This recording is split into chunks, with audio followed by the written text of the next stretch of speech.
Guys ഇതിപ്പം ഒരു ഫോണിൽ നമ്മൾ കുത്തപ്പിനാറ് പണിതുകൊണ്ടിരിക്കുകയാണ് ഗൈസ്. ഇത് റെഡ്മിയുടെ 9 എന്ന് പറഞ്ഞ മോഡലാണ്.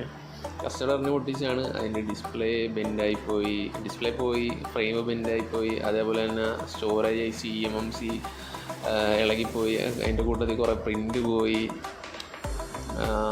കുറേയൊക്കെ NC ആണ്, നോ കണക്ഷനാണ്. അതിനകത്ത് കണക്ഷൻ ഉണ്ടായിരുന്നതൊക്കെ നമ്മൾ റീബിൽഡ് ചെയ്തിട്ടുണ്ട്.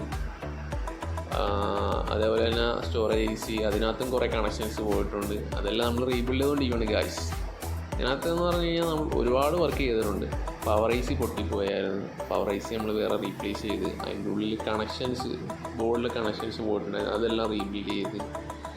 പിന്നെ അതേപോലെ തന്നെ നെറ്റ്വർക്ക് IC പൊട്ടിപ്പോയി, അത് നമ്മൾ റിമൂവ് ചെയ്തൊക്കെയാണ്, അതെല്ലാം ചെയ്യാനുണ്ട്. പിന്നെ അതേപോലെ തന്നെ ഹയർ LDO സെക്ഷനിൽ ഷോർട്ട് ഉണ്ടായിരുന്നു, ഒരു ക്യാപ്പ് ഷോർട്ട് ഉണ്ടായിരുന്നു, അത് നമ്മൾ റിമൂവ് ചെയ്തിട്ടുണ്ട്. ആ ഷോർട്ട് റിമൂവ് ചെയ്തു. പിന്നെ അതേപോലെ VPH പവറിൽ ഷോർട്ട് ഉണ്ടായിരുന്നു. മാക്സിമം നമ്മൾ ഈ ബോർഡിൽ തന്നെ റെഡിയാക്കാൻ നോക്കുന്നുണ്ട്. അപ്പം വരും ദിവസങ്ങളിൽ ഇതിൻ്റെ വീഡിയോസ് കാണും ഗായ്സ്. നിങ്ങൾ മാക്സിമം ഒന്ന് സപ്പോർട്ട് ചെയ്യുക.